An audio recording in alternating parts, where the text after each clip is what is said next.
Bone marrow transplantation is a highly specialized procedure that is a part of the specialty called hematology. So it is a procedure where we try to empty the bone marrow of a patient. So bone marrow is it's like the factory of blood production. It is located inside the bones in our bodies, and blood, all three types of blood cells are produced inside the bone marrow. So whenever there is a defect in the bone marrow, for example, which type of diseases can affect the bone marrow, something like blood cancer, which is leukemia, some disorders like abnormal hemoglobin, like thalassemia, sickle cell anemia, aplastic anemia, where the factory completely shuts down and stops making these blood cells. So either if there is a malfunctioning or abnormal functioning of the bone marrow, or if there is another disease that is affecting the bone marrow significantly, then in these procedures we can conduct this procedure called bone marrow transplantation. So we give medicines that will help in targeting the bone marrow and emptying the bone marrow of all the mother cells that make your blood cells.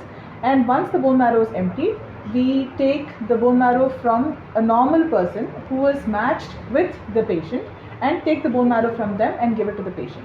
So it is very different from a liver transplantation or a kidney transplantation, like a solid organ transplantation, in the sense that in those patients only the organ is removed and put in from the donor to the patient. However, in bone marrow transplantation, it is almost like taking the blood of one patient and giving it to another one. Only thing is we are taking the marrow and not the blood cells. So it is also different as in what type of immunosuppression. So we need to make sure that the patient is maintained on a medicine that will not attack the donor's bone marrow cells. So the patient stays on what we call immunosuppression, or medicines which will keep the immune system of the recipient or the patient who is getting the procedure done at a lower level, so they don't attack the bone marrow. Unlike solid organ transplants like a liver transplant or kidney transplant, those patients tend to stay on these immunosuppression drugs for a very long time, almost lifelong. But bone marrow transplant patients, most often by around 1 to 1.5 years post transplantation, they come off these medications and they can lead almost normal lives post this procedure. So other indications of bone marrow transplant, I will leave it to Dr. Mangesh to talk about.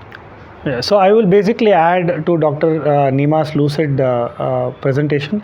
So bone marrow transplantation is not a surgery. So that is the first thing that I would like to tell you all, as opposed to a solid organ transplantation.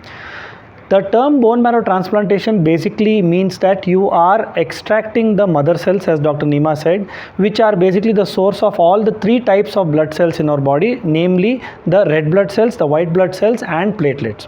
So these mother cells, when they are taken out from your bone marrow and given back to you, which is the case in autologous transplantation, or given to another individual, which is the case in allogenic transplantation, constitutes bone marrow transplantation.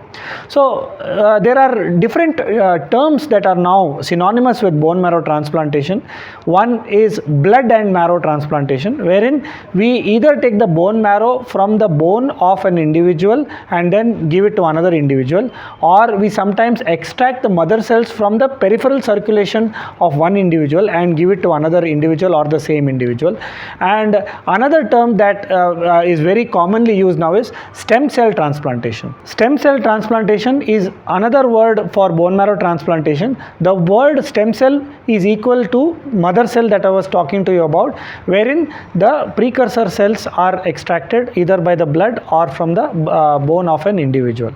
Now, I am an adult transplanter. So, who are the doctors who are going to do bone marrow transplantation for you? Dr. Neema is a hematologist. There are a few medical oncologists like myself who also do bone marrow transplantation. Dr. Neema, being a hematologist, will do bone marrow transplantation for benign indications such as thalassemia, sickle cell disease and several other immunodeficiency disorders that are very commonly seen in children, and also on blood cancers or acute leukemias in children or adults. As a medical oncologist, I do bone marrow transplantations in acute leukemias such as acute myeloid leukemia, acute lymphoblastic leukemia, and a few cases of myelodysplastic syndrome and a few cases of aplastic anemia. So that is what the medical oncologist does. So bone marrow transplantation is seldom done by only one individual. You require a team of experienced clinicians, You require with them to have experienced BMT trained nurses that you would call, and we require lot of coordinated services from our fellow clinicians such as Dr. Vijeta, who is a radiation oncologist. We need an experienced hematopathologist, a pathologist who's trained in seeing bone marrow slides, and also other specialties such as psycho-oncology and so on. So bone marrow transplantation can only be done in specialized centers. Dr. Neema and myself, who do bone marrow transplants at Fortis Cancer Institute, we make sure that all the pre-transplant workup is done at our clinic, which can be easily done, and the patient can also be kept safe from contracting any other infection